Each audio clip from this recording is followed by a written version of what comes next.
ध्यान से सुनेगा, आप ही से बात करने आए।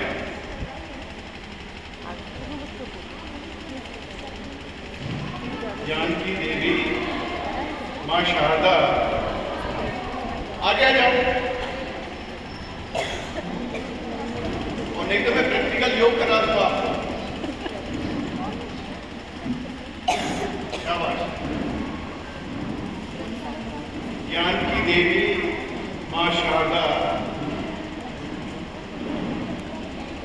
NKBM जरदोशी कॉलेज की प्राचार्य बहन अलका रानी अग्रवाल, मेरी शिक्षक बहनें, सभी शिक्षक भाई, भविष्य में होने वाले अध्यापक बंधु जो इस समय शोधार्थी की भूमिका में हैं, प्यारे बच्चों, सभी कर्मचारीगण, सभी बहन भाई, सभी को नमस्ते। ये जो नमस्ते शब्द है और ये जो नमस्ते है, याद करो वो कोरोना काल, ये नमस्ते ने धूम मचा दी थी। और आज वही बात है, प्रधानमंत्री जी ने भी ये कहा कि अगर विश्व AI में अपनी भूमिका चाहता है और उसमें तरक्की चाहता है तो बिना भारत के मुमकिन नहीं है। तो हमारी सार्थकता इससे पता चल जाती है। प्यारे बच्चों, मैं जो मैम ने परिचय दिया उस परिचय को भूल जाइए। मैं भी एक शोधार्थी हूँ, अभी भी छात्र हूँ और पढ़ता ही रहता हूँ और शायद मृत्यु तक पढ़ता ही रहूँगा। मुझे आपसे अनुभव साझा करने हैं। मैं आपको कोई थ्योरी नहीं पढ़ाऊँगा, थ्योरी कुछ नहीं बताऊँगा। अगर मैं आपसे शेयर करूँगा तो मैं अपने अनुभव शेयर करूँगा, और वो भी कहानियों से और कविताओं से, कोई लेक्चर से नहीं। लेकिन कल मेरी बात हुई थी बहन अलका जी से कि बोले आपको आना है। तब तक मुझे इसका पूरा शीर्षक भी नहीं पता था। 8 बजे फोन गया मेरे पास, तो बोले आपको आना है और आपको बोलना है। तो तब मैंने वो शीर्षक पढ़ा और बोले आप कुछ भी बोल दीजिएगा, उनके ऐसे तो काम नहीं चलता है। तो मैंने 1 घंटे बैठ करके जो मेरी कविता कभी अधूरी थी, वो कविता अलका रानी अग्रवाल जी ने पूरी करा दी। अलका रानी अग्रवाल जी को बहुत बहुत धन्यवाद। तो ये बच्चों, आपके मन की बात है। और ये जो टॉपिक है भारतीय सांस्कृतिक विरासत एवं योग का शिक्षा में एकीकरण, जो मैं आपको कहानियां सुनाऊंगा और जो कविता बताऊंगा और 15 मिनट में मैं पूर्ण विराम ले लूंगा, उसमें आपको बहुत अच्छा लगेगा। तो चलिए हम शुरू करते हैं अपनी यात्रा एक कहानी से। कहानी कुछ इस तरीके से है, सभी लोग जानते हैं साधु महात्मा जी के बारे में। एक साधु बैठे थे वृक्ष के नीचे, सामने बैठे थे उनके सभी शिष्य। स्वामी जी प्रवचन दे रहे थे, सिखा रहे थे। तभी अचानक क्या हुआ, एक व्यक्ति आता है और वो व्यक्ति आते के साथ स्वामी जी को गालियां देना शुरू कर देता है। जैसे ही वो गालियां देता है, सारे छात्र जो पढ़ रहे थे, जो उनके शिष्य थे, वो खड़े हो गए। स्वामी जी ने इशारा किया बैठ जाओ, और वो जो व्यक्ति था वो गाली देता रहा, आप कामी हो, आप लोभी हो, आप अंधकार में रहते हो। जितनी गंदी गालियां हो सकती थी, तुम कामुक हो, तुम बदतमीज हो, सारी गालियां उन्होंने दी। और स्वामी जी ने वो गालियां सुनी और वो गालियां देकर के सोचने लगा, ये स्वामी जी तो कुछ रिएक्ट ही नहीं कर रहे, इन्होंने तो कुछ कहा ही नहीं, ये तो बड़े शांत स्वभाव से सुन रहे हैं, ऐसा क्या इनके पास ब्रह्मास्त्र है। वो थक गया और चला गया। थे स्टूडेंट्स, जैसे आप अपने मैम की बेइज्जती बर्दाश्त नहीं कर सकते, तो ऐसे ही वहां पर जो शिष्य बैठे थे उनको वो बेइज्जती बर्दाश्त नहीं हुई। उन्होंने कहा, महाराज वो व्यक्ति आपको गाली दे गया, आपने हमें जो है उठने के लिए मना कर दिया, आप ऐसे व्यक्ति तो नहीं हैं, आपने हमें क्यों रोका? स्वामी जी ने कहा, उस व्यक्ति ने क्या गलत किया? जो उसने कहा वो बिल्कुल सच है, 100% सच है। तो शिष्य खड़े हुए, बोले, महाराज आप तो स्वामी हैं और आप ऐसी बात कह रहे हैं कि वो सारी बुराइयां मेरे अंदर मौजूद हैं। स्वामी जी बोले कि बच्चों, राम भी मेरे अंदर है और रावण भी मेरे अंदर है। ये मेरे ऊपर निर्भर करता है कि मैं रावण को कैसे दबाऊं और राम को मैं ऊपर ले आऊं। जब मैं गालियां सुन रहा था तो मैंने अपने राम को जागृत किया, अपने रावण को दबाया। तो हर व्यक्ति के अंदर वो सारी खामियां होती हैं और वो ये योग है, ये भारतीय परंपरा है जो आपको सिखाती है नियंत्रण करना। भगवद गीता में भी 6.6 श्लोक में आता है कि ये मस्तिष्क ही, ये माइंड ही आपका सबसे बड़ा मित्र है और सबसे बड़ा शत्रु है। इसको अगर आपने नियंत्रण कर लिया तो ये आपका सबसे बड़ा मित्र, अन्यथा सबसे बड़ा आपका शत्रु हो जाता है। अगर आपने इस पर नियंत्रण कर लिया तो आप विजेता हो जाते हैं। और सभी शिष्य समझ गए कि हाँ, आप बिल्कुल सही कह रहे हैं। बोले, बेटा ये योग ही है, ये राम ही है मेरे अंदर, जो मुझे नियंत्रण करना सिखाता है, जो मुझे संतुलन सिखाता है। ये मन से, तन से और आत्मा ये एकाकार कराता है, समानुभूति की भावना लेकर के आता है। और ये योग ही है जो शेयरिंग की भावना लाता है। यही वो योग है जो प्यार की, डिवोशन की और अनुशासन सिखाता है। सभी शिष्य समझ गए कि सच्चाई क्या है और विनम्रतापूर्ण अपने गुरु जी को प्रणाम किया। ये छोटी सी कहानी हमें सीख देती है, जो आज का टॉपिक है उससे बिल्कुल पूरी तरह से रिलेटेड है। तो मन को नियंत्रण करना, और वो नियंत्रण कैसे होगा? योग से। और आपको बताएं कि devil always appears in the pleasing shape. जो राक्षस है, एक तरफ योग है, एक तरफ भोग है। भोग को हम मना नहीं कर रहे, लेकिन भोग राक्षस है। और राक्षस किस तरीके से है? किस तरीके से? थोड़ा तो जरूरी है, संतुलन जरूरी है। ये एक लस्ट की फीलिंग आती है हमारे अंदर, कामुकता की भावना आती है। लस्ट का मतलब सिर्फ शरीर के प्रति आकर्षण नहीं। आपको बहुत सुंदर सूट दिख रहा है, मुझे मिल जाए, ये भी लस्ट है। उसके पास करोड़ रुपए हैं, मेरे हो जाए, ये भी लस्ट है। ये जब ये भावना आती है, अगर आपको नहीं मिलता तो आपके अंदर गुस्सा आता है, एंगर आता है। और अगर मिल जाए तो आपके अंदर लोभ आता है, लालच आता है। अगर मेरे पास 1000 रुपए हैं तो वो 2000 रुपए हो जाए, 4000 रुपए हो जाए। ये भोग की संस्कृति है। जरूरत क्या है? एक संतुलन लाने की। होता क्या है कि मैं अक्सर जिक्र करता हूं 5 प्याले।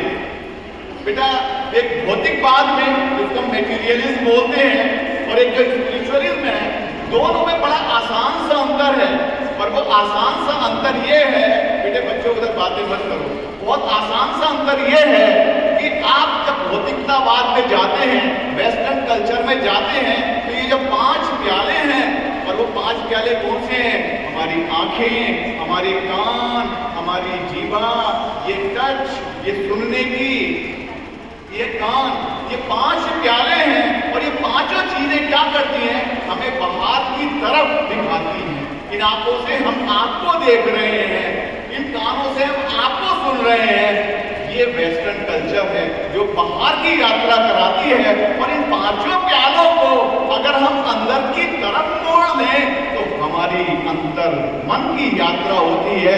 यही भारतीय संस्कृति है और योग भी यही सिखाता है। और जिन जिन छात्रों ने ये भावना अगर अपने अंदर कर ली तो वो उसको तरक्की से कोई रोक ही नहीं सकता। मैं जब भी पढ़ता हूँ, कोई किताबें भी लिखता हूँ और रिकॉर्ड समय में लिखता हूँ, सिर्फ ध्यान करके ही लिखता हूँ। तो ध्यान ने मुझे इतनी बड़ी ताकत दी है। और एक बात और है, ये जो आपकी मटेरियलिज्म है, ये आपको इंडिविजुअल बनाती है, आपके अहम को बढ़ाती है। मैं हूँ, मैं ही सब कुछ हूँ। आप कुछ भी नहीं है। मरने के बाद आपको याद कोई भी नहीं करता। और हमारी ये इंडियन कल्चर ही है, ये हमारी सांस्कृतिक विरासत ही है जो इस मैं को हटाती है और मनुष्य को व्यक्ति से मानव बनाती है। उसके अंदर मानवता के गुण डेवलप करती है। और एक बात और आती है, बेटा आपने खूब तरक्की कर ली, आपको सफलता मिल गई, आपको असफलता मिली, आपने क्या किया? जो आजकल की कल्चर है, जो सर बता रहे थे, आजकल की कल्चर क्या है? आपके 4 दोस्त नहीं मिलते, 4 बात आपसे शेयर करने नहीं वाले मिलते। अगर आपने बहुत बड़ी तरक्की कर ली और अगर आपने बहुत बड़ी सफलता प्राप्त कर ली और 4 दोस्त कॉन्ग्रेचुलेट करने वाले नहीं हैं, तो लानत है ऐसी सफलता पर। वो सफलता बेकार है। हाँ, अगर आप असफल भी हो गए हैं, आप फेलियर हो गए हैं और 4 दोस्त हैं आपका साथ देने के लिए, तो वो असफलता ही नहीं लगती। आज असफल हुए तो कल को सफल जरूर हो जाएंगे। यही है हमें इंसान बनाने वाली इंडियन कल्चर, सम्मान करने वाली कल्चर, सम्मान कराने वाली कल्चर, और यही हमारी सांस्कृतिक धरोहर है। और एक मैंने जो आपको मैंने अभी बताया था, एक कविता जो मैंने लिखी थी और उसको मैंने आधी लिखी थी और वो पूरी आज हुई है। वो पहले आधी कविता सुनेंगे और जो बात की जो कविता है आप खुद एहसास कर लेंगे कि जो आज का टॉपिक है उससे किस तरीके से जुड़ी है। शायद कोई ऐसा टॉपिक नहीं बचा हो जो अनटच रह गया हो, चाहे वो पॉलिटिक्स हो, चाहे वो कुछ भी हो, चाहे आपकी इकोनॉमिक्स हो, चाहे आपकी ज्योग्राफी हो, कुछ भी हो। तो ये हमारी यात्रा शुरू होती है और मैं हमेशा कहता हूँ कि मैं तो खेल में करता हूँ। अब बेटे कोई भी चीज पढ़ाई करो, कुछ भी करो, तो वो खेल में करो। और खेलना कितना जरूरी है तो मैं आपका सबका ध्यान चाहूंगा इस कविता पर। और आप देखना, अगर आपने इस कविता का एक भी मंत्र पकड़ लिया, एक भी सूत्र पकड़ लिया, तो आपको सफल होने से कोई भी नहीं रोक सकता। तो हम देखते हैं इस कविता को, सबका ध्यान चाहूंगा इस कविता पर। जीत क्या है, हार क्या है, मैं नहीं जानता, ना जानना चाहता हूं। जिंदगी एक खेल है, खेलना चाहता हूं, ना जीतने के लिए ना हारने के लिए, बस खेलना चाहता हूं। अहम की दीवार, ये जो मटेरियलिस्टिक, आज मेरे पास बैंक बैलेंस, मेरे पास ये, मेरे पास ये पद, ये अहम की दीवार इतनी मजबूत, इतनी ऊंची, इतराती है। मेरे 2 हिस्से करके, मेरे ये 2 हिस्से ही अब बन गए हैं मेरा अस्तित्व, मेरा अर्ध अस्तित्व दीवार के उस पार है। पर अहम की दीवार की चमक ने मुझ आधे अधूरे को चमका दिया है, महका दिया है, इतना कि अब भ्रम ही सच लगने लगता है।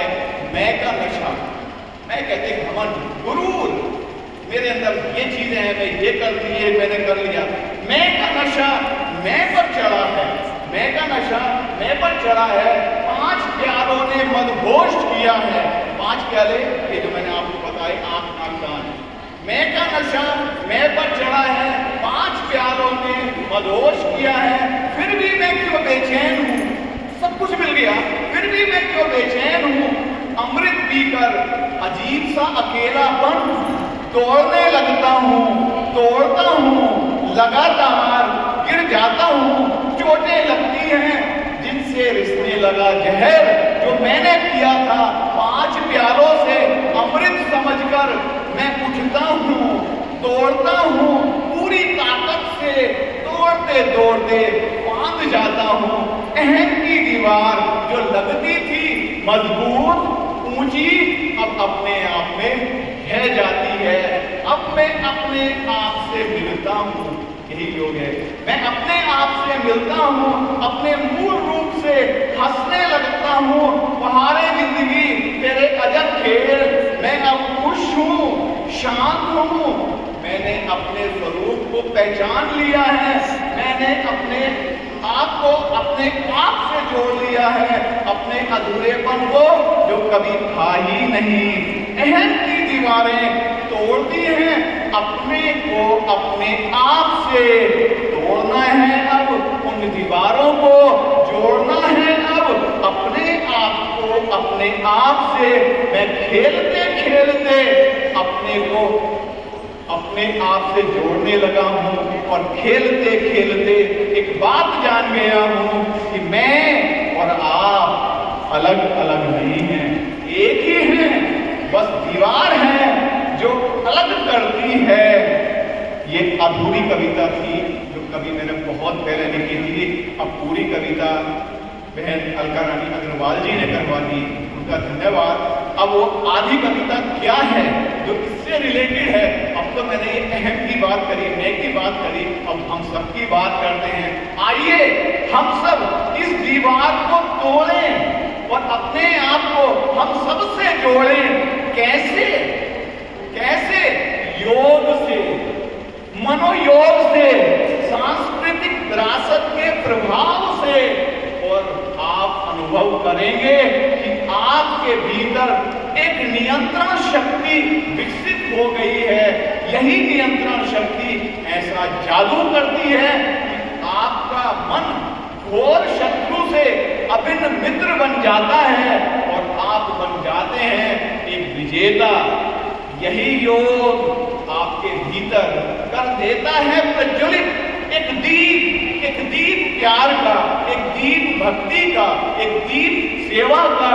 यही दीप प्रकाशित करता है उस पथ को जो ले जाता है उस ओर जहां रहती है भारतीय सांस्कृतिक धरोहर, जो दानव को मानव में परिवर्तित कर देती है, जो संकीर्ण व्यक्ति को एक आदर्श मानव में परिवर्तित कर देती है और स्मरण कराती है आपको अपना अर्थ, आपको अपना लक्ष्य, आपको अपना उद्देश्य, इस धरा पर आने का क्यों आए हैं आप, इस धरा पर क्यों आए हैं आप, इस धरा पर जान लो, मान लो।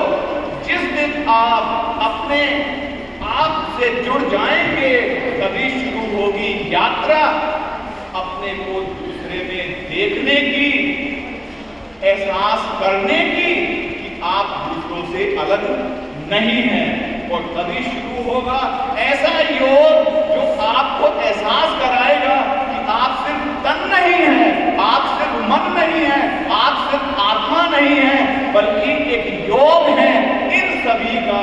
और आप योग में हो जाते हैं और सारा गणित वैदिक हो जाता है, महायोग कराता है और परिणाम आता है परमात्मा में पूर्ण, जिसका हम अंश हैं।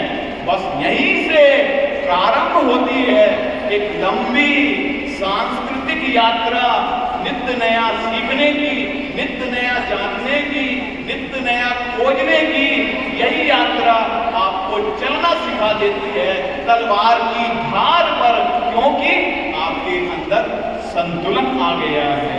ऐसा संतुलन जो आपको आदर्श बनाता है, यही संतुलन योग है, यही संतुलन संस्कृति है। और हाँ, यही भारतीय सांस्कृतिक धरोहर है जो जोड़ती है आपको अपने आप से, परिवार से, समाज से। और यही सांस्कृतिक धरोहर विकसित करती है आपके भीतर एक भावना वसुधैव कुटुंबकम की।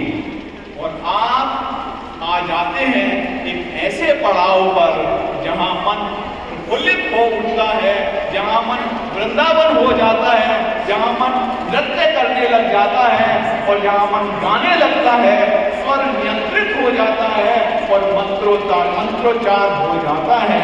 और मंत्रोच्चार हो जाता है ओम सर्वे भवन्तु सुखिनः, सर्वे सन्तु निरामया, सर्वे भद्राणि पश्यन्तु मां कश्चित् दुःखात् भवेत्। ओम शांति शांति शांति।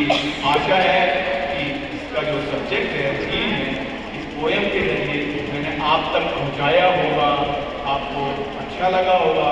इसमें कोई एक बार भी आपने पकड़ ली तो आपका जीवन सफल हो जाएगा, आपके अंदर संतुलन आ जाएगा, आपके अंदर मन को नियंत्रण करने की शक्ति विकसित हो जाएगी। अगर ये होती है तो वाकई में आप एक अच्छे व्यक्ति, एक अच्छे मानव आप बन जाएंगे। और जो ये आपके आज सेमिनार का जो आयोजन किया जा रहा है, ये सफल आयोजन हो जाएगा। 100 व्यक्ति हैं, 100 नहीं हुए लेकिन 10 को भी लाभ पहुंचा तो इस सेमिनार का लक्ष्य पूरा हो जाएगा। मुझे आमंत्रित करने के लिए बहुत बहुत